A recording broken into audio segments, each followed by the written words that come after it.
नमस्कार सर, मेरा नाम राजू है। अभी तरह तरह का न्यूज़ सुन रहे होंगे कि 50 लाख, 60 लाख, 80 लाख डिमिट बंद हो गया, इन्वेस्टर निकल गया।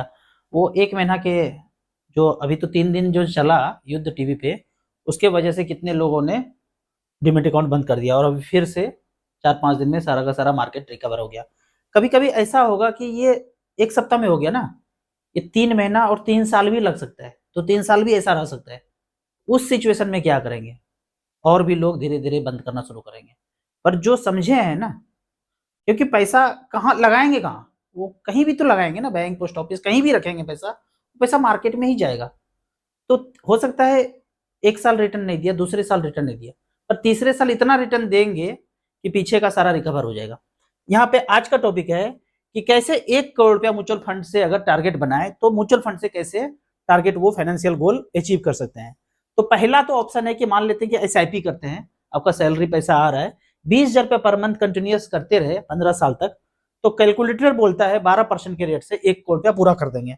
ये 12% में मैक्सिमम जो अलाव है दिखाने के लिए उतना ही कर सकते हैं। आप खुद कैलकुलेट कीजिए ऊपर नीचे करके। 20,000 रुपये पर मंथ 15 साल के लिए 12% का सेफेस्ट कैलकुलेशन करूं तो 36 लाख आपका जमा होगा, 1 करोड़ रुपया लगभग बन जाएगा। दूसरा तरीका है कि वन टाइम पैसा इन्वेस्ट कर दिया, 20 लाख रुपया आया कहीं से, ये पड़ा हुआ है पीएफ वगैरह में, और अभी एज बचा हुआ है, काफी यंग है, 20 लाख रुपया निकाला और उसको 15 साल के लिए छोड़ दिया, तो 12% के रेट से वो भी 1 करोड़ रुपया बना देते हैं। स्टार एसआईपी के कैलकुलेटर में जाएंगे, यहाँ पे लमसम वन टाइम में 20 लाख रुपया रखा और 15 साल के लिए छोड़ा, 12% के रेट से 1 करोड़ 9 लाख रुपया बन जाता है। अब तीसरा ये तरीका है कि आपका जॉब तो चल रहा है पर रिटायरमेंट में 7-8 साल बचा हुआ है, तो 7-8 साल ही, और आपको अभी पता चला म्यूचुअल फंड के बारे में, जिंदगी भर बैंक पोस्ट ऑफिस ही करते रहे या प्रोविडेंट फंड जमा करते रहे, तो 8 साल के लिए बाकी सब कुछ कम कर देंगे पीएफ वगैरह, और 30,000 रुपया पर मंथ म्यूचुअल फंड में झोंकते रहेंगे, तो ये 12% के रेट से 48,45,000 रुपया बन जाएगा। यहाँ पे देखते हैं कैलकुलेटर पे कि आप मात्र 8 साल के लिए 30-30,000 रुपये पर मंथ करते गए, 12% के रेट से 48-45 बन गया। इस पैसे को अब छोड़ देंगे, रिटायरमेंट हो गया, अब तो पैसा मिल नहीं रहा है तो एसआईपी चलेगा नहीं, पर इस 48,45,000 को 7 साल के लिए छोड़ देंगे, जो 12% के रेट से 1 करोड़ 7 लाख बना देगा। यहाँ पे चेक करेंगे 48-45 को, इसको हम छोड़ दिए 7 साल के लिए, 12% के रेट से ये 1 करोड़ बन गया।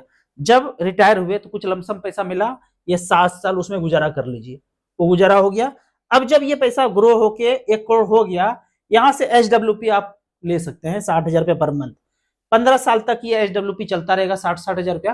15 साल के बाद इस पेंशन को डबल कर सकते हैं, मतलब 60 का आप 120 कर सकते हैं।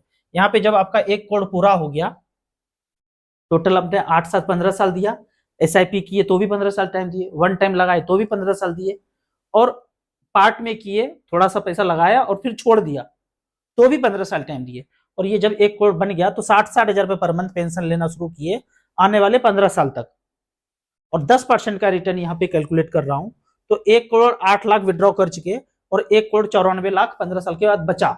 जब ये 1 करोड़ 94 लाख बचा, अब इसको फिर से क्या किए, 1 करोड़ 94 लाख रुपया ऊपर रख दिए और यहां से 1,20,000 रुपये पर मंथ पेंशन शुरू कर दिए, मतलब पेंशन को हम डबल कर दिए, 1,20,000 करना शुरू किए। तो फिर बाद में 15 साल के बाद बचता कितना पैसा है, 2 करोड़ 16 लाख तो आप खा गए जब तक जिंदा रहे, फिर ऊपर चले गए, बैलेंस बच गया 3 करोड़ 62 लाख। ये 2 नॉमिनी में या 4 नॉमिनी में बराबर बराबर डिवाइड करके उनको नॉमिनी बना के दे देंगे। तो इस तरह से खुद कैलकुलेट कीजिए कि आप कहाँ पे फिट बैठते हैं, 4-5 दिन इस तरह से कैलकुलेशन कीजिए, बाद में पैसा लगाना, फंड सिलेक्शन करना शुरू कीजिएगा। जहां तक फंड का बात है, आपको 4 से 5 स्मॉल कैप लेना है, एक मिड कैप लेना है और एक माइक्रो कैप। टाइम ज्यादा है, 15 साल का टाइम है, तो रिस्क हम ले सकते हैं। लार्ज कैप में, बैलेंस फंड में अभी नहीं रखना है, अभी रख दिया तो ग्रो करने का मौका नहीं मिलेगा। Grow small cap micro cap ही कर सकता है, जो अभी छोटा है वही मीडियम साइज का बनेगा और वही लार्ज भी बनेगा, तो छोटे में इन्वेस्ट करना है अगर टाइम ज्यादा है तो। जो भी फंड आप सेलेक्ट करते हैं उसमें एयूएम चेक करना है, जिसका एयूएम सबसे ज्यादा है उसमें पैसा झोंक देना है। एयूएम ज्यादा होने से क्या होगा, पुराना फंड है, नंबर ऑफ इन्वेस्टर उसमें ज्यादा है, फंड मैनेजर ज्यादा अच्छे होंगे, एक्सपेंस रेशियो कम होगा, सब अल्फा बीटा गामा सब उसमें निहित हो जाता है अगर एयूएम ज्यादा वाला फंड लेते हैं तो। अब आपका कौन सा फंड पहले से चल रहा है या आप रिसर्च करना चाह रहे हैं 2-4 दिन, तो आप एमसी वाइज में जाइए और सारे को रिसर्च कीजिए। यहाँ पे स्टार एसआईपी के वेबसाइट पे जाएंगे और एमसी वाइज 5वें नंबर पे सबसे पहला हमने सेलेक्ट किया है आदित्य बिरला। मतलब मैं वो एमसी सेलेक्ट कर रहा हूँ जो पुराना है, 20 25 30 साल से म्यूचुअल फंड के बिजनेस में।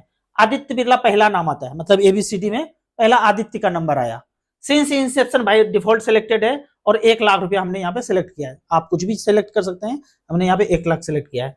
तो सिंस इंसेप्शन मतलब 98 से आदित्य बिरला फ्लेक्सी कैप शुरू हुआ था। 1 लाख रुपया 98 में वन टाइम किसी ने रखा तो उसके पैसे का वैल्यू है 1,76,00,000।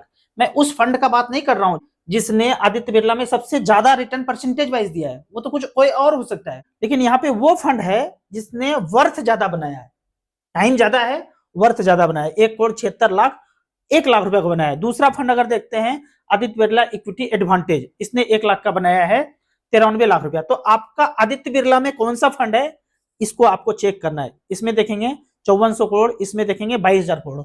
दूसरा एएमसी अगर चेक करते हैं तो कैनरा रेमिको, ये भी काफी पुराना एएमसी है।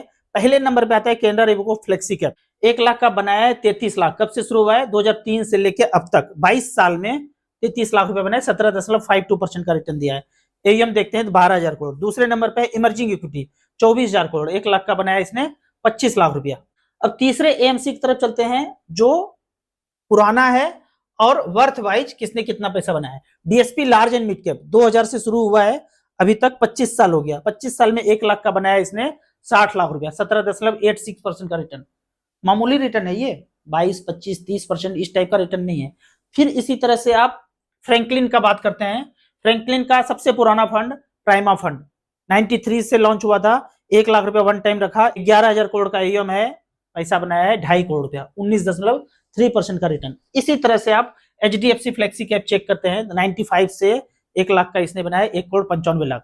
इस तरह से करके आप सारे एएमसी जो आपके पास हैं उसको आप एनालाइज करेंगे। ICC potential mutual fund, ICC का लार्ज एंड मिड कैप 98 से शुरू हुआ, इसने बनाया 98, 18.64% का रिटर्न।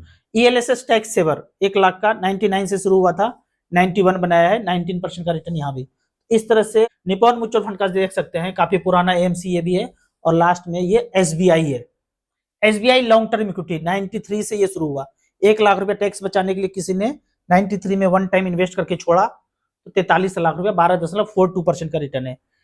हेल्थ केयर दूसरे नंबर पे है, 99 में वन टाइम 1 लाख जमा किया था, 41 लाख रुपए बनाया है। इस तरह से करके, और हमने कैलकुलेटर पे कितना कैलकुलेट किया था 12% के रेट से, तो उससे कहीं ज्यादा ही रिटर्न मिलेगा। लेकिन आपको जब भी कैलकुलेट करना है सेफ सेफर 12% के रेट से ही करना चाहिए। मैं यहाँ पे बोलना चाहूंगा, आप पहले से प्लॉट 1 2 3 4 हर जगह का प्लॉट ले चुके हैं, कॉर्नर वाला भी ले लिए, बीच वाला भी ले लिए, साइड वाला भी ले लिए, और आप मस्त हैं भाई, कोई दिक्कत नहीं, प्लॉट तो इतना हो गया। एक स्टैंड बाय म्यूचुअल फंड में भी 1 करोड़ बना लीजिए। जिस दिन 1 करोड़ बन जाएगा, 60,000 रुपया अकाउंट में एचडब्ल्यूपी जीवन यापन करने के लिए, वो 60,000 जब कोई काम नहीं करेगा ना, हाथ गोड़, जमीन देखने भी नहीं जा पा रहे हैं, कोई बच्चे भी नहीं दे रहे हैं, तो ये वाला पैसा ना धीरे धीरे करके जीवन यापन करने के लिए जितना दिन जिंदा बचेंगे ये पैसा थोड़ा थोड़ा हेल्प करेंगे। जो लोग प्लॉट नहीं लिए वो प्लॉट पहले ले लीजिए, लेकिन प्लॉट लेके मन भर चुका है फिर म्यूचुअल फंड में धीरे धीरे करके इन्वेस्ट कीजिए। आपको इसी तरह म्यूचुअल फंड के बारे में और कुछ जानना है, इन्वेस्टमेंट के बारे में जानना है, तो इस नंबर पर मुझे व्हाट्सअप कर सकते हैं। आपको याद दिला दूं, मैं एक AMFI registered mutual fund distributor हूं। आपको कुछ फाइनेंशियल क्वेश्चन है तो कमेंट सेक्शन में जाके कर सकते हैं। वीडियो अच्छा लगता है तो लाइक एंड शेयर जरूर करें। Thank you so much.